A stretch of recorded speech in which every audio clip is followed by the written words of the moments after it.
하나님 말씀 같이 보도록 하겠습니다. 요한계시록 2장 18절에서 29절 말씀인데요. 우리 다 같이 자리에서 일어나셔서 저와 여러분이 한 절씩 교독하도록 하겠습니다. 신약 성경 제가 가진 성경으로 401페이지 요한계시록 2장 18절에서 29절 말씀입니다. 제가 먼저 읽겠습니다. 두아디라 교회의 사자에게 편지하라. 그 눈이 불꽃 같고 그 발이 빛난 주석과 같은 하나님의 아들이 이르시되, 내가 내 사업과 사랑과 믿음과 섬김과 인내를 아노니 내 나중 행위가 처음 것보다 많도다. 그러나 내게 책망할 일이 있노라. 자칭 선지자라 하는 여자 이세벨을 내가 용납함이니 그가 내 종도를 가르쳐 꿰어 행음하게 하고 우상의 제물을 먹게 하는도다. 또 내가 그에게 회개할 기회를 주었으되 자기의 음행을 회개하고자 하지 아니하는도다.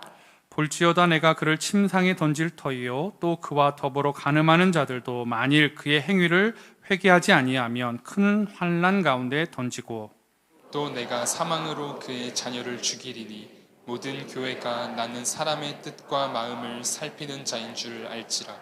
내가 너희 각 사람의 행위대로 갚아주리라.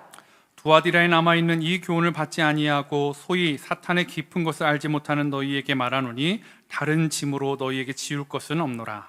다만 너희에게 있는 것을 내가 올 때까지 굳게 잡으라. 이기는 자와 끝까지 내 일을 지키는 그에게 만국을 다스리는 권세를 주리니 그가 철장을 가지고 그들을 다스려 질그릇 깨뜨리는 것과 같이 하리라. 나도 내 아버지께 받은 것이 그러하니라. 내가 또 그에게 새벽별을 주리라. 귀 있는 자는 성령이 교회들에게 하시는 말씀을 들을지어다. 아멘. 자리에 앉아주시기 바랍니다. 여러분은 우상 숭배하면 어떤 이미지가 먼저 이렇게 딱 떠오르시나요? 성경 속에서 우상 숭배하면 가장 강렬한 것 중에 하나가 아마 이스라엘 백성들이 출애굽을 하고 시내산 밑에서 황금 송아지를 만들고 그 송아지 앞에서 춤추고 마시고 놀았던 모습을 생각하는 분도 있을 것입니다. 또 어떤 분들은 엘리야가 하늘에서 불이 내리는 그 장면이 있었는데요, 그때 엘리야를 대적했던 바알과 아세라 신을 섬기던 850명의 선지자들이 정말로 불이 내리지 않자 자신의 몸을 자해하면서 미친 듯이 자신의 신을 이름을 불렀던 그 모습을 생각하는 분도 있으실 것입니다. 이처럼 성경 속에서 우리가 보는 우상 숭배는요, 그냥 아주 오래전 우리가 알지 못하는 어떤 형상을 만들어 놓고 그 형상에 대해서 절하고 섬기는 것으로만 생각하는 분들이 참 많이 있으십니다. 그렇게 본다면, 그런 모습으로 우상 숭배를 정의한다면 오늘날은요, 우리 주변에 우상을 보기가 참 쉽지 않은 시대입니다. 그러나 팀 켈러 목사님은요, 내가 만든 신이라는 책에서 이렇게 말하고 있습니다. 인간의 마음은 여전히 우상 공장이다. 그 출애굽할 때 구약의 시대에, 아니 신약 시대가 아니라 오늘날도 여전히 인간의 마음은 우상 공장이다라고 말하고 있다라는 것입니다. 어떤 의미로 이렇게 말했는지 그 책을 보니까요, 이렇게 풀어 나가시더라고요. 그리스 로마의 신화에 보면 현대 그 미의 여신은 아프로디테라는 여신입니다. 그러면 이 아프로디테라는 사람의 동상 앞에 오늘날 내게 아름다움을 주십시오, 내가 예뻐지게 해주십시오 라고 절하는 사람은 현대에 아무도 없을 것입니다. 오늘날 아프로디테의 신전이 있는 것도 아니고요. 그러나 이걸 다르게 생각해 보면 너무나 많은 젊은이들이, 또 너무나 많은 사람들이, 젊은 여성들 또 젊은 남성들이요, 외모와 조각 같은 몸매에 과도하게 집착하는 모습을 보여주고 있는데, 그건 역시도 그들 안에 아름다운 여신 아프로디테가 말하는 것을 최고의 가치로 알고 더 아름다워지기 위해 그것만을 추구하는 것이 우상숭배다라고 말하고 있다라는 거죠. 그런 의미에서 저는 절대로 아프로디테를 섬기는 사람이 아닙니다. 너무 그렇게 웃으시면 마음이 상처가 됩니다. 맞습니다. 그런데요, 이런 의미로 볼 때 그런 의미구나 라는 것들을 보면 어떤 의미로 우상에 대해서 정의하고 있는지를 아마 익숙하게 추론하실 수 있을 것 같습니다. 오늘날의 사회는요, 누군가 남을 밟고 올라가야 해서 남을 이겨야 승리하는 사회입니다. 그런 사람들은 오늘날의 자신을 섬긴다고는 하지 않지만 전쟁의 신 아레스를 섬기는 사람들입니다. 왜요? 승리해야지만이 모든 것을 쟁취한다라고 생각하기 때문입니다. 물질이 최고라고 생각하는 사람들은 다산과 부의 여신인 아르테미스나요, 아스다롯이나 또 아세라 여신을 섬기는 사람들일 수 있다라는 것이죠. 오늘날 우리 주변에 우상의 형상들은 다 사라진 것 같습니다. 아니, 많이 사라졌습니다. 그런데요, 여전히 우리 마음에는요, 그 우상을 섬기는 그 마음들이 있고 우상들이 우리 마음 가운데 다 들어왔다라고 팀 켈러 목사님은 말하고 있다라는 것입니다.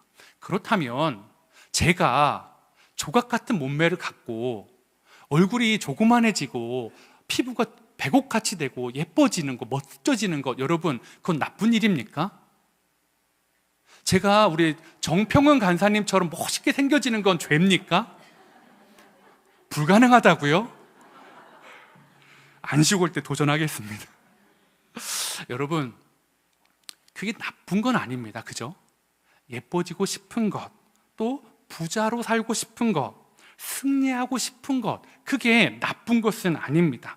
아니지만 뭐라고요? 우상이 얼마든지 될 수 있다라고 말하고 있다라는 것입니다. 실제로요, 우상은요, 진짜 이상하고 나쁜 것보다 좋은 것이 우리의 삶에 우상이 될 때가 많이 있다라는 것입니다. 그러면서 팀 켈러 목사님은 이 우상 숭배를 이렇게 정의했습니다. 제가 읽어드리겠습니다. 인간의 마음이 성공, 재물, 사랑, 가정 등 좋은 것을 궁극적으로 탈바꿈시키는 것을 우상 숭배다라고 하는 거죠. 즉, 팀 켈러 목사님 말하는 것은 인간이 말하는 성공이나 사랑이나 재물을 가지고 있는 거나 가정들은 좋은 거래요. 사람들에게 필요한 거래요. 그런데 그것을, 이 좋은 것을 최종적인 것, 궁극적인 것, 인생의 최종 목표로 만드는 것이 우상 숭배다라고 말하고 있다라는 것입니다. 한번 간단히 예를 들어 볼까요? 만약에 어떤 한 부부가 정말로 가정을 잘 이뤄서 자녀가 있었는데요, 남편이 일찍 세상을 떠난 것입니다. 이제 남겨진 아내가 정말로 이 남편을 그리워하면서 내가 이 아이를 잘 키워야 되겠다라는 그 마음을 먹었다라고 생각해 보십시오. 자, 홀로 남겨진 어머니가 자녀를 잘 키우고 싶은 마음은 좋은 마음입니까? 나쁜 마음입니까? 좋은 마음입니다. 그런데 이 좋은 마음이 어느 날 이 자녀를 성공시키는 것, 이 자녀를 잘 키우는 것에만 모든 궁극적인 게 목표가 바뀌어버렸다면 이 자녀가 이 어머니에게 뭐가 된다라는 거죠? 우상이 될 수 있다라는 것입니다. 좋은 것도 우상이 될 수 있습니다. 그리고 오늘날은 너무나 좋은 것들을 추구하다가 그것만을 따라가다가 하나님을 잃어버려서 하나님보다 그것들을 사랑하게 돼서 우리 안에 우상이 알지도 못하는 사이에 많이 생겨나고 있다라는 것입니다. 여러분 안에는 좋은 것인데요, 우상이 되어버린 것은 없으십니까? 두아디라 교회는 바로 이 우상 문제로 넘어진 교회였습니다. 무엇이 두아디라 교회를 우상 숭배로 빠지게 되었는지 한번 살펴보도록 하겠습니다. 두아디라 교회는요, 우리가 요한계시록 살펴보는 네 번째 교회인데요, 앞에서 보았던 에베소나 서머나나 버가모와는 조금 결이 다른 도시였습니다. 이 도시의 중요성은요, 상대적으로 앞에 세 도시보다 조금 떨어진 곳이었습니다. 정치적으로도 그렇고요, 종교적으로도 그렇고 크게 앞에 있는 세 도시에 비해서 주목받는 도시는 아니었습니다. 그런데 이 도시가 가진 장점이 있었는데요, 그게 교통의 요충지였습니다. 우리가 지난 시간에 나왔던 이 버가모라는 도시가 로마의 아시아 속주를 다스리는 이 수도와 같은, 그래서 그곳에 총독이 있다라고 말씀을 드렸습니다. 이 버가모를 가려면 이 두아디라를 지나가야만 했습니다. 그래서 버가모를 지키기 위해 로마라는 나라는요, 이 두아디라에 강력한 로마의 수비군을 주둔하게 만들었습니다. 즉, 이 두아디라는 군사도시였습니다. 그러면 버가모만 잘 연결됐냐? 아니요. 주변의 다른 도시들과도 사통 발달이 잘 된 곳이 바로 이 두아디라라는 도시였다라는 것입니다. 사통이 발달하고 교통이 발달한 곳은 뭐가 자연스럽게 발전할까요? 상업이 발전하게 되었다라는 거죠. 그러다 보니까 이전에 말했던 도시들처럼 이 두아디라도 상업조합들이 정말 많았다라는 것을 문헌에서 이야기하고 있더라고요. 그런데 나머지 세 도시는 워낙 큰 도시였으니까 그런데요, 이 중소도시인 두아디라는 그 규모가 훨씬 더 많았다고 합니다. 이 두아디라 비문에 보니까요, 이 도시에 있었던 조합의, 그러니까 길드의 이름들을 쫙 적어놓은 비문이 있는데 제가 좀 몇 가지 읽어드리겠습니다. 이때 두아디라에 있었던 상업 길드가 이런 것들이 있었습니다. 양털 노동자 조합, 천 제조업자 조합, 외투 제조업자, 무두장이, 가죽 세공업자, 토기장이, 제빵사, 제화공, 노예상, 청동 수공업자 등 이렇게 다양한 직종들이 자기만의 친목 모임들을 가지고 있었다라는 거죠. 그리고 더 신기한 것은 좀 눈길을 끄는 조합은 이거였습니다. 전성기를 보내는 남자들. 무슨 사업을 하는지는 모르겠는데 그 비문에 막 이렇게 있는데 조합 하나 이름이 있는데 전성기를 보내는 남자들의 조합이 있었다라는 것. 즉 무슨 말입니까? 이들이 상업적으로도 조합을 했지만 오늘날로 말하면 같은 취미, 같은 관심사가 있는 사람들도 모여서 길드를 만들었다는 거죠. 전성기를 보내는 남자들은 뭔지는 잘 모르겠어요. 근데 어쨌든 전성기를 보내고 싶은, 저도 왠지 가입하고 싶은 조합이긴 합니다. 네. 이 일과 취미 안에 이렇게 조합을 가입하다 보면요, 어떨까요? 한 사람이 한 개의 조합만 가입할까요? 아니요. 한 사람이 2개, 3개, 또 여러 가지 조합들을 가입하고 있었다라는 거죠. 여러분, 비교적 큰 도시가 아닙니다. 그 큰 도시가 아닌 곳에서 한 사람이 여러 개의 조합을 가입한다라는 것은 대부분의 사람들이 어떻게 해요? 조합 안에서 연결되어져 있다라는 것입니다. 그리고 그 연결이 되어져 있지 않다라는 건 뭘 뜻할까요? 일을 마음껏 할 수 없고 그들과 더 가까워질 수 없는 위기에 처하는 상황이다라는 것을 말하고 있다라는 거죠. 그리스도인들도 이걸 잘 알았습니다. 그리고 그들이 그 조합의 모임에, 친교의 모임에, 전성기를 보내고 싶은 남자들의 모임에 가면 친해질 수 있다는 것도 알았어요. 그런데 갈 수가 없었습니다. 왜요? 보통 그런 조합의 모임이 끝나면요, 같이 그들이 섬기는 신하 제사를 드리고 그 제물을 먹습니다. 그리고 때때로 또 음행의 그 행위들을 이어져 가기 때문에 그들은 그렇게 할 수가 없어서 그들과 함께 어울리지는 못하지만, 그렇기 때문에 그 못함으로 인해서 그들은 어려움 가운데 있었다라는 거죠. 두아디라도 역시 사회적으로 외로운 사람들이었습니다. 어려운 두아디라 교회를 향한 그 견디는 두아디라 성도를 향해 주님은 칭찬하고 계십니다. 요한계시록 2장 19절인데요. 우리 성도님들이 한번 읽어 주시겠습니다. 시작.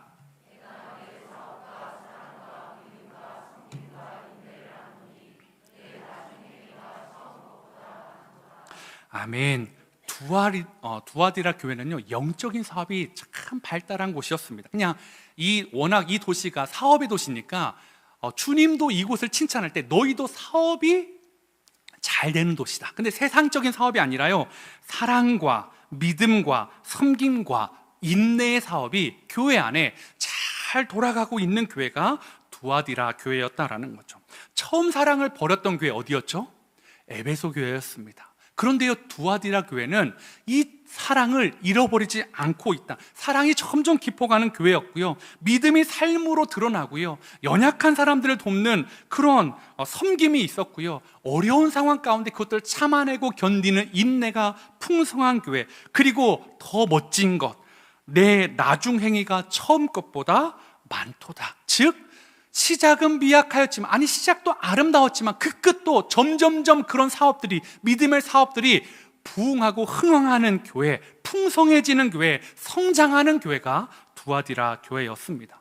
이렇게 칭찬하는 교회니까요, 이렇게 주님의 사업을, 본질적인 사업에 매진하는 교회니까요, 다른 부분들은 크게 책망할 것이 없는데요, 주님이 한 가지를 책망하고 계십니다. 이들이 책망받은 게 뭐냐면 자칭 선지자라 하는 이세벨을 용납했다라는 것입니다. 당시에 이 자칭, 그러니까 내가 스스로 선지자입니다. 사실 선지자는 하나님의 말씀을 받아서 대언하는 사람인데, 하나님의 말씀을 받지 않고 내가 선지자입니다 하고 누구의 말을 이야기하는 거예요? 자기의 말을 이야기하는 이세벨이라는 선지자가 있었다라는 거죠. 그런데요, 학자들은 이 자칭 선지자의 이름이 이세벨이 아니다라고 많이 공통적으로 이야기합니다. 다만 이 두아디라에 있었던 자칭 선지자의 모습이 구약 시대에 드러나는 이세벨의 모습과 너무 유사하여서 이세벨이라고 칭한다라는 거죠. 구약 시대에 북이스라엘의 왕비 이세벨을 여러분은 아실 줄 압니다. 그는 시돈의 공주였다가 이스라엘 왕 아합과 결혼하면서요, 그 이스라엘 가운데 바알의 우상 문화를 가지고 들어왔던 여인이었습니다. 그 바알의 우상 문화를 그 이스라엘 가운데 정착시키기 위해서 하나님의 선지자들을 다 죽이기 시작했습니다. 그리고요, 나중에는요, 어느덧 바알과 아세라 신을 섬기는 선지자들이 850명이 됐을 때 정말 마지막으로 남아 있었던 것 같은 엘리야와 또 영적인 싸움을 벌이게 지시했던 사람도 이세벨이었습니다.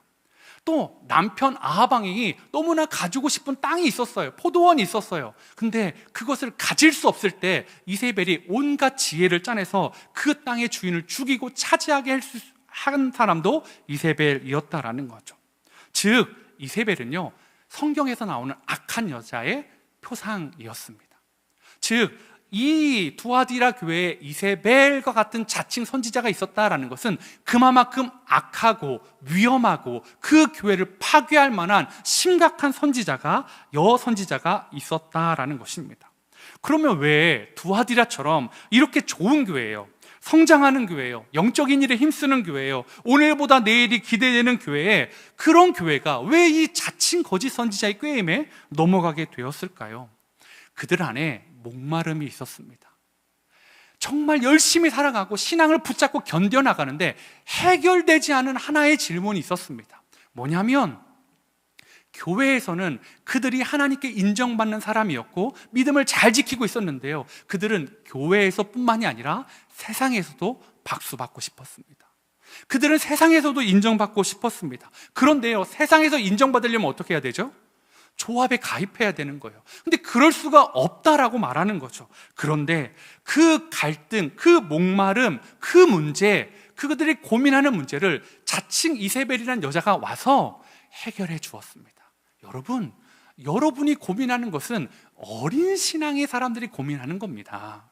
신앙이 어린 사람들은, 예수님을 믿지 얼마 안 된 분들은 그 이방 신 앞에 가서 우상의 제물을 먹으면 그것이 마음에 거리낌이 되고 넘어지기도 하고, 또 이방의 제사의 풍습에 따라 여인들과 행음하게 되면 그것이 마음에 간음처럼 남지만, 믿음이 깊은 사람들, 믿음이 신실한 사람들, 하나님을 더 사랑하는 사람들은 영적으로 보호받기 때문에 절대로 그것에 침해받지 않습니다. 여러분, 그러니까요, 그 일을 거리끼 하지 않으셔도 됩니다. 여러분, 이렇게 말하고 있다라는 거죠. 처음에는요, 그 사람들, 두아디라 사람들이요, 진짜일까 하는데 이들의 교훈에 하나 둘씩 빠져가기 시작한다라는 것입니다. 왜냐하면 달콤하니까요. 여러분, 세상 사람들과 좀 친해지고 싶은 마음이 저는 있을까요, 없을까요? 저도 있습니다. 한 2주 전이었어요. 제가 요새 이제 얼마 전부터 수영을 배우고 있는데요, 초급반이에요. 예, 초급반인데요, 그 옆에 이제 초급반 그 남자분이 저한테 이렇게 말씀하셨어요. 목사님, 목사님 아니죠, 죄송합니다. 그분은 제가 목사인지 몰라요. 그냥 혹시 목요일 날 그 약속 있는지 아세요? 그랬더니 무슨 약속이요? 그랬더니 우리 술 먹기로 했잖아요. 제가 언제요? 그랬더니 우리 카톡에서 다 이렇게 했잖아요. 제가 충격을 받았어요. 뭐가 충격이었을까요? 목사한테 술 먹자고 한 거요? 그분 목사인지 저 모른다니까요. 뭐가 충격이냐면 내가 없는 카톡방이 있다라는 거.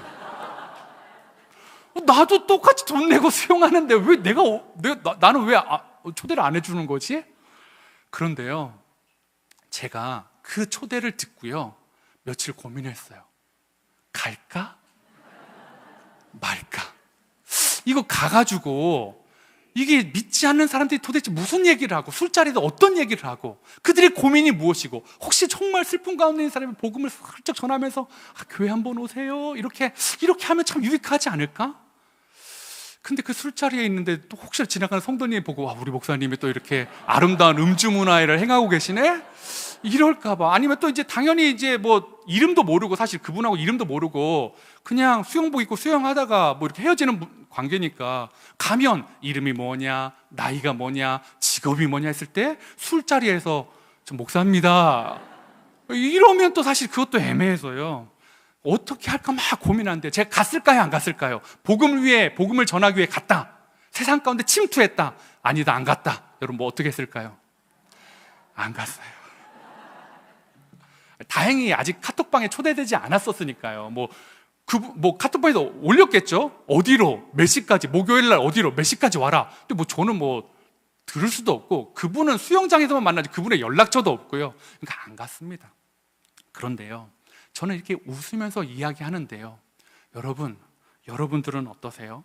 저는 그 모임 안 가도요.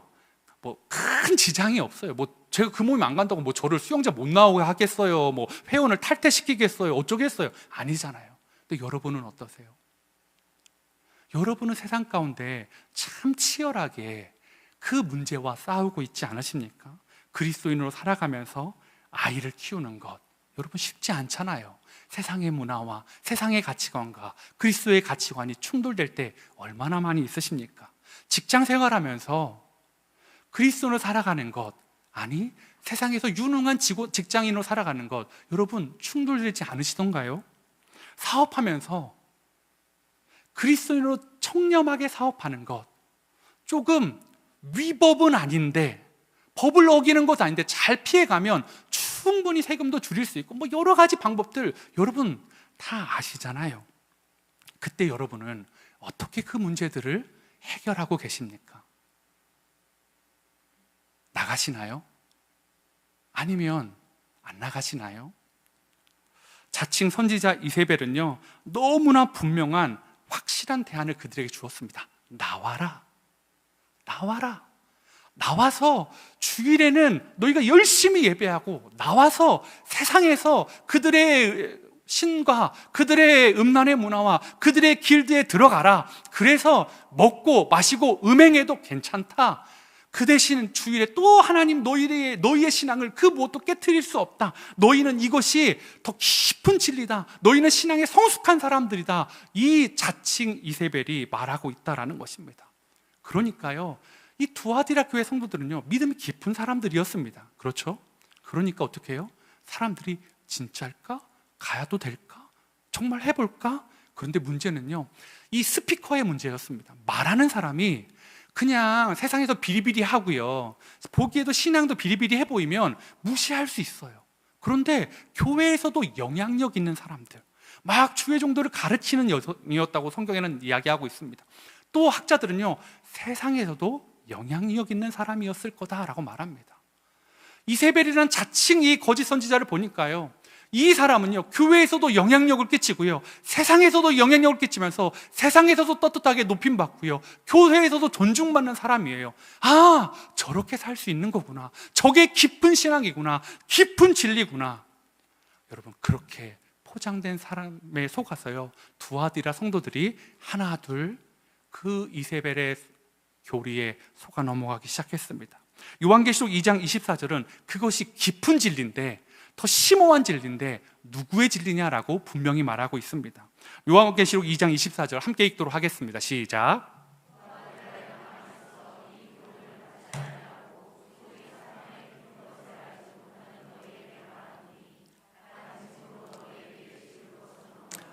네, 맞습니다. 누구의 깊은 거래요? 주님의 깊은 거래요? 아니요. 사탄의 깊은 거래요.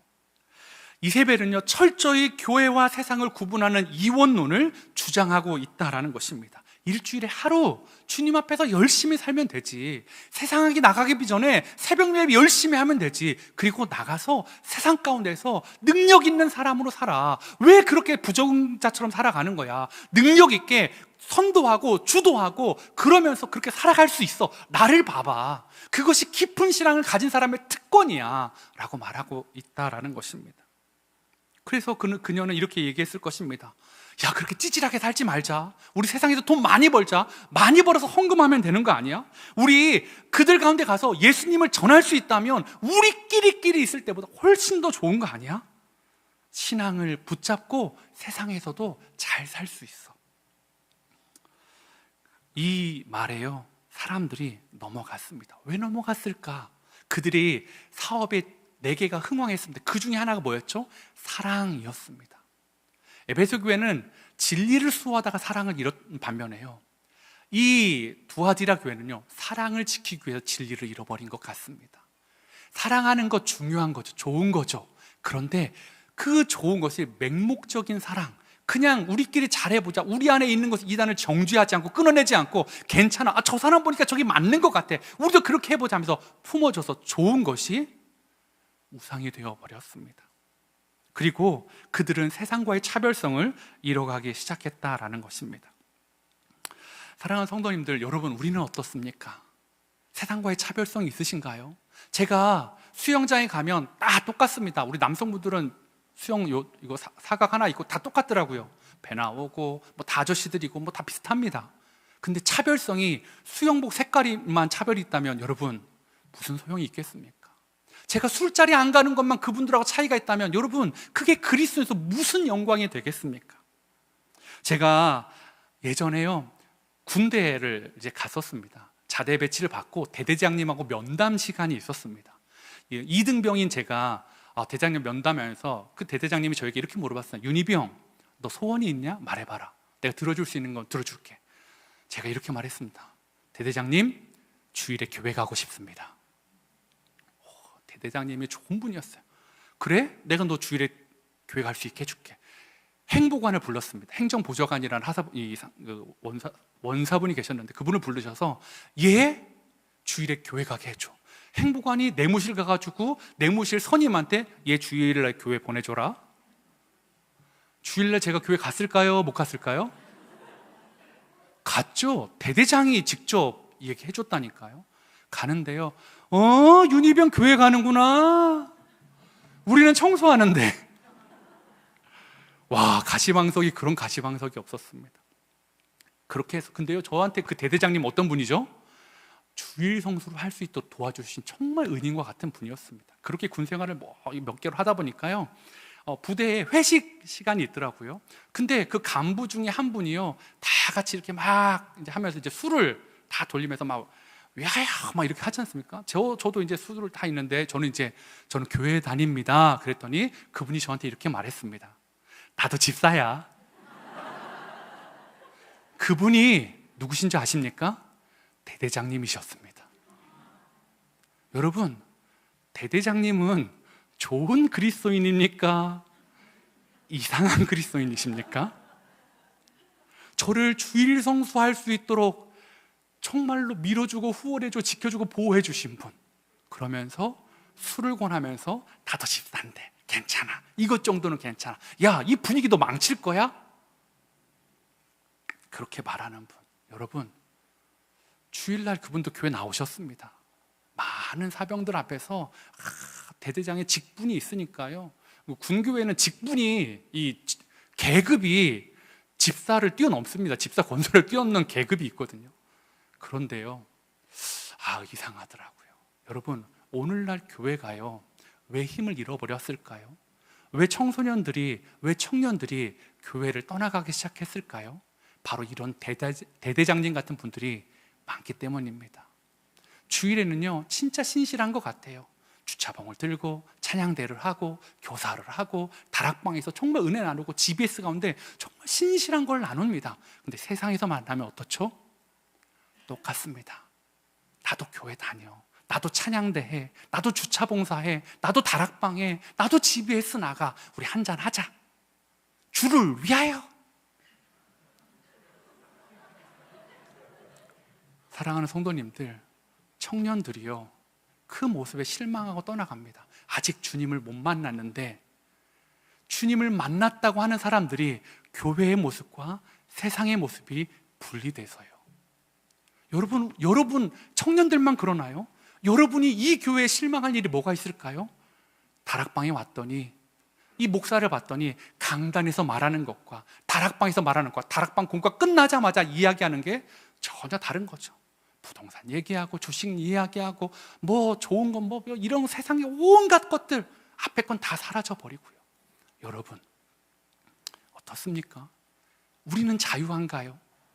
우리 안에 이세벨은 없나요? 저는 자유하지 않은 것 같습니다. 오늘 저와 여러분 안에 너무나 많은 이세벨들이 살아있고 세상 가운데 타협하게 만들고, 그럼에도 불구하고 주일날 섬기기 위해서, 내가 믿음을 지키기 위해서 이렇게 할 수밖에 없다라는 많은 명분을 만들어 줍니다. 그런데요, 그런 교회는요, 주님이 책망하시더라고요.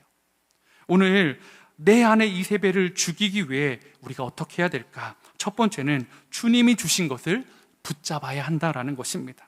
두아디라 교회는요, 이세벨의 유혹에 빠진 사람들도 있었지만 끝까지 주님을 붙잡고 견딘 분들도 있었습니다. 그런 분들에게 24절의 끝에 이렇게 말합니다. 다른 짐을 지울 것이 없는 훌륭한 사람들이라고요.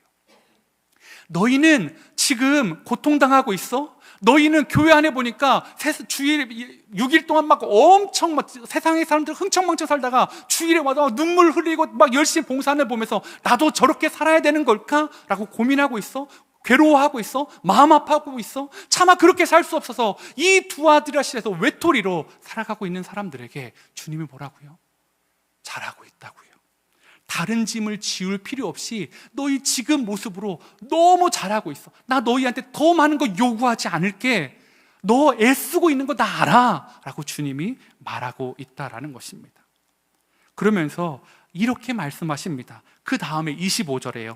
다만 너희에게 있는 것을 내가 올 때까지 굳게 잡으라. 너희에게 있는 것, 더 뭐 하려고 하지 말고 지금 너희가 붙잡고 있는 것, 너희에게 있는 것을 굳게 붙잡으라고요. 여러분, 두아디라 성도님들과 우리에게 있는 것, 우리가 붙잡아야 될 게 무엇입니까? 우리가 흔히 믿음은 바라는 것들의 실상이라고 이야기합니다. 여러분, 히브리서 말씀처럼 우리는 믿음은 바라는 것들의 실상입니다. 무엇을 바라고 계십니까?